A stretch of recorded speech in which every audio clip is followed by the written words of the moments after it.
नमस्कार साथियों, एक बार फिर से आप लोगों का मेरे चैनल टिंकू सर के चैनल में स्वागत है।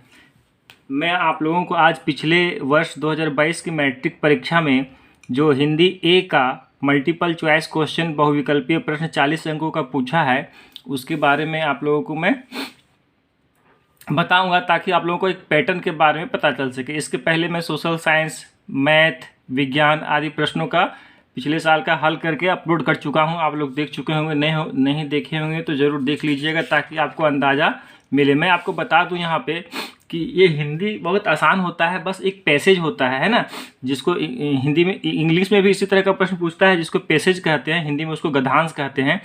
तो 5 गद्यांश ही है और पाँचों में से 5-5 प्रश्न पूछेगा तो 25 अंक आपको आसानी से आ जाएंगे। बहुत बढ़िया से आपको समझना है कि गद्यांश में क्या बोल रहा है। एक गद्यांश देखिए दिया हुआ है, उसी में से 5 प्रश्न का उत्तर आप लोगों को देना है। तो इस प्रश्न में जो 40 अंकों का प्रश्न पूछा है, इसमें से 5 गद्यांश पूछेंगे, जिसमें से कुछ रहता है कहीं से भी दे देता है उठा के कहानी टाइप से, और 2 रहेगा आपको पुस्तक से, जो कि 10 क्लास में 2 हिंदी का 2 पुस्तक चलता है, क्षितिज और कृतिका। तो एक क्षितिज से रहता है और एक कृतिका से रहता है। बाकी 3 जो है सो कहीं से भी गद्यांश आपको लिख देगा कहानी, और उसी के अंदर में आपको पढ़ के बढ़िया से उत्तर देने होते हैं। बाकी व्याकरण से भी प्रश्न होते हैं। तो देखिए इसमें खंड का क्या है, आप पठित बोध। इसके पहले आप लोगों से एक और रिक्वेस्ट है, आप लोग मेरे चैनल को सब्सक्राइब नहीं करें, प्लीज़ आप लोग मेरे चैनल को सब्सक्राइब कर दीजिए और अधिक से अधिक दोस्तों को वीडियो शेयर कीजिए ताकि उनको भी लाभ मिले और हमारा भी चैनल बढ़े, सब्सक्राइब बढ़े। तो इसमें बोलता है, देखिए, निम्नलिखित गद्यांश को ध्यानपूर्वक पढ़कर प्रश्न संख्या 1 से 5 तक के लिए सही विकल्प का चयन कीजिए। तो देखिए थोड़ा सा तो समझाना ही पड़ेगा। तो 1 से 5 तक, यानी कि इस गद्यांश में 1 से 5 तक का प्रश्न का उत्तर इसी में से छिपा हुआ है, और इसमें से अगर सही से आप जवाब देते हैं तो उसका उत्तर आपको सही मिलेगा, नंबर कटेंगे नहीं। और सही से जवाब देने के लिए क्या होगा, आपको बढ़िया से समझना होगा, थोड़ा सा सही 5 मिनट बस टाइम देना होगा। साहस की जिंदगी सबसे बड़ी जिंदगी होती है। ऐसी जिंदगी की सबसे बड़ी पहचान यह है कि वह बिल्कुल निडर, बिल्कुल बेखौफ होती है। साहसी मनुष्य की पहली पहचान यह है कि वह इस बात की चिंता नहीं करता कि तमाशा देखने वाले लोग उसके बारे में क्या सोच रहे हैं। जनमत की उपेक्षा करके जीने वाला आदमी दुनिया की असली ताकत होता है, और मनुष्यता को प्रकाश भी उसी आदमी से मिलता है। अड़ोस पड़ोस को देख कर चलना यह साधारण जीव का काम है। क्रांति करने वाले लोग अपने उद्देश्य की तुलना ना तो पड़ोसी के उद्देश्य से करते हैं और ना अपनी चाल को ही पड़ोसी की चाल देखकर मध्यम बनाते हैं। देखिए, तो पहला प्रश्न क्या है, साहस की जिंदगी सबसे बड़ी क्या होती है। देखिए यहाँ लिखा हुआ 1 नंबर का, देखिए साहस की, इसीलिए मैंने इसको अंडरलाइन कर दिया हूँ। साहस की जिंदगी सबसे बड़ी जिंदगी होती है। देखिए यहाँ इसका प्रश्न का उत्तर यहाँ छिपा हुआ है, साहस की जिंदगी सबसे बड़ी जिंदगी होती है। तो प्रश्न है, साहस की जिंदगी सबसे बड़ी क्या होती है। तो देखिए इसका सही उत्तर हो जाएगा 2, जिंदगी। देखिए यहाँ पे प्रश्न का उत्तर मिल गया। दूसरा नंबर प्रश्न है, जनमत की उपेक्षा करके जीने वाला आदमी दुनिया की असली क्या होता है। तो देखिए यहाँ पे है उत्तर, जनमत की उपेक्षा करके जीने वाला आदमी दुनिया की सबसे असली ताकत होता है। ताकत, तो यहाँ ताकत होगा, है ना, सही उत्तर 1 हो जाएगा। देखिए उत्तर इसका गद्यांश में छिपा हुआ है। तीसरा नंबर प्रश्न है, किस मनुष्य की पहली पहचान यह है कि वह किसी के बारे में कोई चिंता नहीं करता है। तो यहाँ देखिए, साहसी मनुष्य की पहचान यह है कि वह इस बात की चिंता नहीं करता कि तमाशा देखने वाले लोग उसके बारे में क्या सोच रहे हैं। तो सही उत्तर हो जाएगा साहसी 3 का। किस मनुष्य की पहली पहचान यह है कि वह किसी के बारे में कोई चिंता नहीं करता। तो इसका सही उत्तर हो जाएगा 4, साहसी। ठीक है दोस्तों, अब है जनमत शब्द कौन सा समास है। तो जनमत शब्द जो है वह तत्पुरुष समास है। इसका सही उत्तर हो जाएगा 3। 5वां प्रश्न है, अड़ोस पड़ोस को देखकर चलना यह कैसा जीव का काम है। अड़ोस पड़ोस को देखकर चलना यह कैसा जीव का काम है। तो इसका सही उत्तर हो जाएगा 1 नंबर, साधारण, है ना दोस्तों, 1 नंबर साधारण। अब है, देखिए मैंने बोला ना कि 5 गद्यांश देता है, उसी में से आपको उत्तर होगा देना। अब दूसरा है, फिर से प्रस्तुत गद्यांश को ध्यानपूर्वक पढ़कर प्रश्न संख्या 6 से 10 तक के लिए सही विकल्प का चयन करें। यहाँ कितना से था, 1 से 5 तक, यानी 5 नंबर का था, और यहाँ 6 से 10, 6, 7, 8, 9, 10, यहाँ भी 5 नंबर का है। तो देखिए गद्यांश थोड़ा पढ़ देते हैं। हंस लो 2 क्षण खुशी मिली वरना जीवन भर क्रंदन है। किसका जीवन हंसी खुशी में इस दुनिया में रहकर बीता, सदा सर्वदा संघर्षों को इस दुनिया में किसने जीता। खिलता फूल मलान हो जाता, हंसता रोता चमन चमन है। कितने रोज चमकते तारे कितने रह रह गिर जाते हैं। हंसता शशि भी छिप जाता है जब सावन घन घिर आते हैं। उगता ढलता रहता सूरज जिसकी साक्षी नील गगन है, आसमान को छूने वाली वे ऊंची ऊंची मीनारें मिट्टी में मिल जाती है, वे छिन जाते हैं सभी सहारे, दूर तलक धरती की गाथा मौन मुखर कहता कनकन है। तो छठा नंबर प्रश्न क्या पूछ रहा है कि हंस लो दो क्षण खुशी मिली वरना जीवन भर क्या है। तो जीवन भर देखिए यहाँ है, हंस लो दो क्षण खुशी मिली वरना जीवन भर करंदन है। ये क्या है, करंदन है। तो इसका सही उत्तर हो जाएगा छठा नंबर का 2 करंदन। ठीक है दोस्तों, अब है 7वां नंबर प्रश्न, दूर तलक किसकी गाथा है। दूर तलक किसकी गाथा है, इसमें भी इसी का उत्तर छिपा है। दूर तलक जो है वह धरती की गाथा है। सही उत्तर हो जाएगा 4। 8वां नंबर है, नील गगन का एक शब्द क्या होगा। नील गगन का एक शब्द हो जाएगा नीलांबर, 2 नंबर। 9वां का नंबर है, खिलता फूल क्या हो जाता है। देखिए यहाँ पे खिलता फूल क्या हो जाता है, यहाँ देखिए खिलता फूल मलान हो जाता है, खिलता फूल मलान हो जाता है। तो इसका सही उत्तर हो जाएगा 9वां नंबर का मलान, 1 नंबर है ना दोस्तों, 1 नंबर। 10वां नंबर का प्रश्न है, जब सावन घिर घिर जाते हैं तब कौन छिप जाता है। जब सावन घिर घिर जाते हैं तब कौन छिप जाता है। देखिए यहाँ पे आते हैं मैं गद्यांश में, हंसता शशि भी छिप जाता है जब सावन घन घिर जाते हैं। तो यहाँ हंसता शशि भी छिप जाता है। तो इसका 10 का उत्तर क्या हो जाएगा 2 शशि। ठीक है दोस्तों, अब है व्याकरण से, वो गद्यांश था, अब ये जो है खंड खा। देखिए खंड का क्या है, व्याकरण से है, ग्रामर से है। 11 नंबर का प्रश्न है, निम्न में से किस वाक्य में अकर्मक क्रिया है। बच्चा खेल रहा है, पिताजी रेडियो सुन रहे हैं, वह पुस्तक पढ़ रहा है, माँ भोजन बना रही। तो जिस वाक्य में कोई कर्मक नहीं होता है, कार्य हो, तो उसको अकर्मक क्रिया कहते हैं। तो इसका सही उत्तर हो जाएगा 11 का ए। 12 है, निम्न में से कौन सा वाक्य सकर्मक क्रिया का उदाहरण है। तो इसका हो जाएगा 3, वह रोटी खा रहा है, वह रोटी खा रहा है। अब देखिए 13 नंबर का प्रश्न है, गुरु का एक अर्थ होता है शिक्षक और दूसरा क्या होता है। तो देखने में लग रहा है कि अध्यापक, अरे गुरु का मतलब तो अध्यापक भी होता है, आचार्य भी बोलते हैं, संस्कृत में आचार्य बोलते हैं, शुद्ध हिंदी अध्यापक बोलते हैं हल्का, लेकिन इसका सही उत्तर हो जाएगा 4 भारी। ठीक है दोस्तों, अब है 14 नंबर प्रश्न, देखिए निम्न में से कौन सा श्वेत का अनेकार्थी शब्द नहीं है। अनेक शब्दों का एक शब्द होता है ना, और एक शब्द के अनेक शब्द होते हैं, एक शब्द के अनेक शब्द होते हैं। तो निम्न में से कौन सा श्वेत का अनेकार्थी शब्द नहीं है, अनेक अर्थ नहीं है बोल रहा है। तो सफेद है, सफेदी भी है, उजाला भी है। तो इसमें सही उत्तर हो जाएगा 1 श्याम नहीं होगा, है ना। देखिए इसमें क्या है, श्याम का कृष्ण भगवान को ही बोलते हैं। श्याम का अर्थ होता है गहरा, नीला और काला। एक गाना भी नहीं, श्याम सा जैसा सुंदर रंग। तो श्याम सा जैसा सुंदर है, यानी कि भगवान श्री कृष्ण को श्याम कहा गया है। ठीक है, तो इसमें अनेकार्थी शब्द हो जाएगा 14 का 1 श्याम। 15 नंबर है, आजीवन कौन सा समास। आजीवन मतलब जीवन भर, तो ये अवयवी भाव समास है। 15 का सही उत्तर हो जाएगा 2 अवयवी भाव समास। अब है 16 नंबर, रचना के आधार पर वाक्य के कितने भेद होते हैं। तो रचना के आधार पर वाक्य के 3 भेद होते हैं, 1 है ना। इसमें से कहीं प्रश्न पूछेगा वाक्य के आगे होगा। 17 का नंबर है, मेरी इच्छा है कि मैं डॉक्टर बनूं। यह कौन सा वाक्य है, मिश्र वाक्य है। 18 नंबर का है प्रश्न, पिताजी के द्वारा अखबार पढ़ा गया, यह कौन सा वाक्य है, कर्म वाच्य होगा, है ना, पिताजी के द्वारा। तो 18 नंबर का सही होगा 2।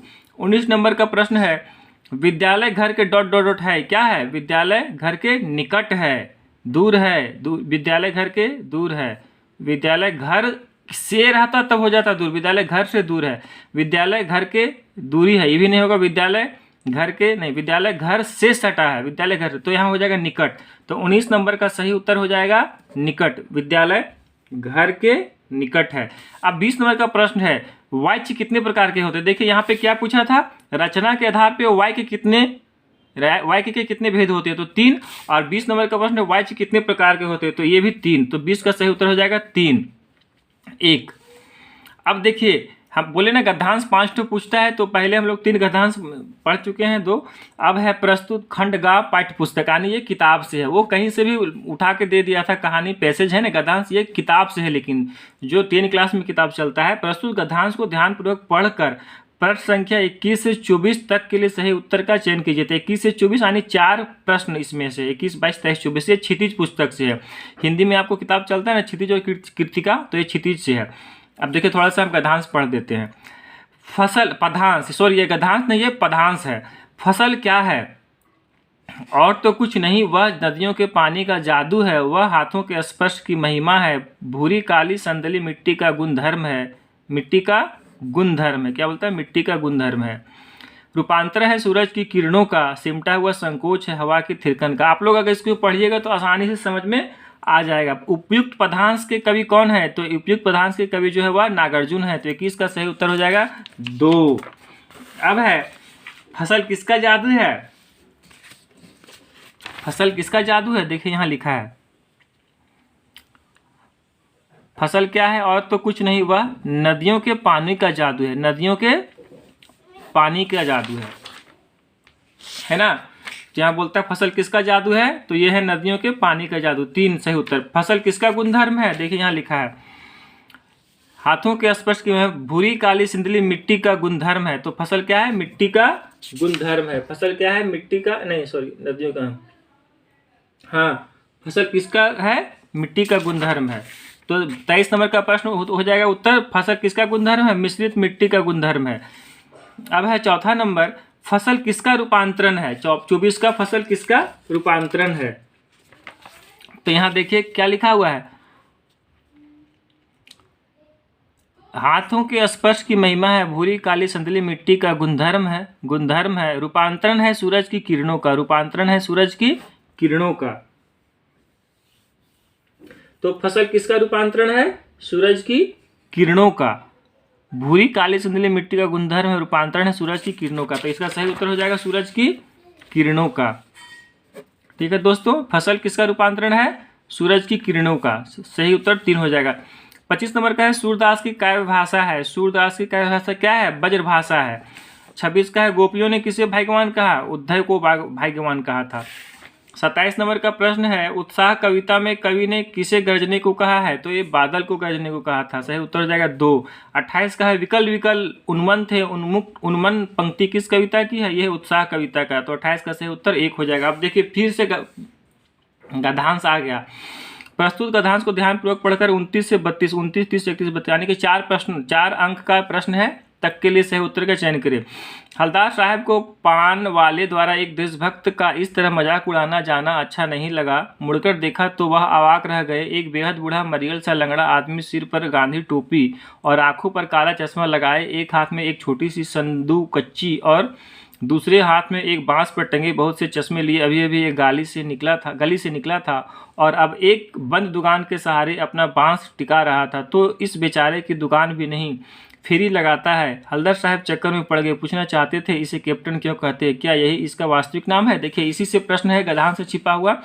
29 नंबर का प्रस्तुत गद्यांश के लेखक कौन है? तो प्रस्तुत गद्यांश के लेखक जो है वह स्वयं प्रकाश है। अब 30 नंबर का प्रश्न है हलदार साहब को क्या अच्छा नहीं लगता था? हलदार साहब को क्या अच्छा नहीं लगता था? पान वाले के द्वारा एक देशभक्त का मजाक उड़ाना। तो 30 नंबर का सही उत्तर 2 हो जाएगा। अब है 31 नंबर, बूढ़ा मरियल सा लंगड़ा आदमी कौन था? बूढ़ा मरियल सा लंगड़ा आदमी कैप्टन था। तो सही उत्तर 3 हो जाएगा। 32 का कैप्टन का क्या काम था? कैप्टन क्या काम करता था? देखिए यहाँ पीछे लिखा हुआ, कैप्टन जो है वह चश्मा बेचता था। चश्मे के लिए अभी भी एक गली से निकला था। ठीक है, तो कैप्टन क्या करता था? चश्मा बेचता था। सही उत्तर हो जाएगा 4। 32 का 33 का है बाल गोविंद भगत किस प्रकार का पाठ है? तो बाल गोविंद भगत जो है वह रेखा चित्र है। 2 नंबर सही उत्तर हो जाएगा। बाल गोविंद भगत किस कद के आदमी थे? बाल भगत आदमी जो है वह मंझोले कद के थे। सही उत्तर हो जाएगा 4। 34 का 35 का है बाल गोविंद भगत साहब किनको मानते थे? बाल गोविंद भगत जो है वह कबीर को मानते थे। तो 35 का सही उत्तर 1 हो जाएगा।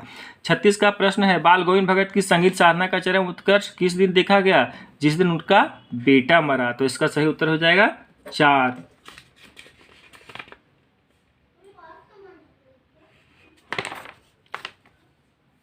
देखिए यहां लिखा है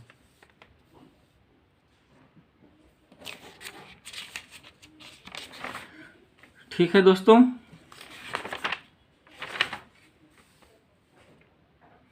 अब है निर्देश फिर आ गया। देखिए गद्यांश, एक तो अंतिम गद्यांश, प्रस्तुत गद्यांश को ध्यानपूर्वक पढ़कर प्रश्न संख्या 37 से 40 40 यानी कि 4 प्रश्न यहाँ से भी पूछेगा। सही उत्तर का चयन करें। जब कभी मैया हमें अचानक पकड़ पाती तब हमारे लाख छटपटाने पर भी एक चुल्लू कड़वा तेल हमारे सिर पर डाल ही देती थी। हम रोने लगते थे और बाबूजी उस पर बिगड़ खड़े होते, पर वह हमारे सिर में तेल बोत कर हमें उपटकर ही छोड़ती थी। फिर हमारी नाभि और लीलार में काजल की बिंदी लगाकर चोटी गुथती और उसमें फूलदार लट्टू बांधकर रंगीन कुर्ती टोपी पहना देती थी। हम खासे कन्हैया बनकर बाबूजी की गोद में सिसकते सिसकते बाहर आते थे। देखिए, ये कृतिका से पूछा गया है। ये प्रश्न जो है वह कृतिका पुस्तक से माता का आंचल कहानी से पूछा गया है ना, कविता से। तो 37 नंबर का प्रश्न है, प्रस्तुत गद्यांश के लेखक कौन है? इसके गद्यांश के लेखक जो है वह श्री पूजन शाह है। 38 नंबर का प्रश्न देखिए है कि कड़वा तेल किस तेल को कहते हैं? तो हम लोग जानते हैं कड़वा तेल सरसों तेल को कहते हैं। 4 उत्तर हो जाएगा। 39 नंबर का प्रश्न है, लेखक की माँ काजल कहाँ लगाती थी? नाभि और लीलार में। देखिए 39 नंबर का यहाँ प्रश्न दिया है, लेखक की माँ काजल कहाँ लगाती थी? तो बोलता है फिर भी हमारी नाभि और लीलार में काजल की बिंदी लगाती थी। तो 39 नंबर का सही प्रश्न का उत्तर हो जाएगा 2, नाभि और लीलार में। अंतिम प्रश्न है, लेखक किसकी गोद में सिसकते सिसकते बाहर निकलते थे? तो लेखक जो है बाबूजी की गोद में सिसकते सिसकते बाहर निकलते थे। 40 का 1 नंबर हो जाएगा। देखिए लिखा हुआ, हम खासे कन्हैया बनकर बाबूजी की गोद में सिसकते सिसकते बाहर आते थे। तो ठीक है दोस्तों, 40 का हो जाएगा 1 बाबूजी की गोद में। मैंने आपको बोला कि गद्यांश 5 रहता है, तो आप लोग देखिए करना कुछ नहीं, बस थोड़ा सा समय, ऐसे भी 15 मिनट पहले प्रश्न मिलता है। जब परीक्षा होती है तो 15 मिनट आप लोगों को पहले प्रश्न मिल जाएगा। देखिए 1 घंटा 30 मिनट का है, इसमें 1.5 घंटा का समय देता है। लेकिन परीक्षा अगर 10 बजे से शुरू होता है तो आपको 9:45 बजे यानी कि 9:45 मिनट में ही आपको प्रश्न मिल जाएगा। 45 मिनट पढ़ने के लिए समय देता है। तो ये 15 मिनट में आप आराम से पढ़ें, 4-4 मिनट करके जो है ना, बहुत ज़्यादा समय मिल जाएगा। आप अगर गद्यांश को सही से पढ़ लिए, पद्यांश को, जो कि 5 गद्यांश पूछता है, तो आसानी से आप उसका उत्तर दे सकते हैं, जो कि 2 ऐसे रहता है और 3 जो है सो कहानी पुस्तक क्षितिज और कृतिका से रहता है और व्याकरण से भी रहता है। तो ठीक है दोस्तों, मैं फिर से एक बार आप लोगों को बोल रहा हूं कि आप लोग प्लीज़ मेरे चैनल को सब्सक्राइब कर दीजिए और अधिक से अधिक दोस्तों को मेरे वीडियो शेयर कीजिए और लाइक और कमेंट भी कीजिएगा कि आपको ये वीडियो कैसा लगा, ताकि मैं आपको और अच्छा से बना सकूं, मैट्रिक परीक्षा की तैयारी करवा सकूं। धन्यवाद।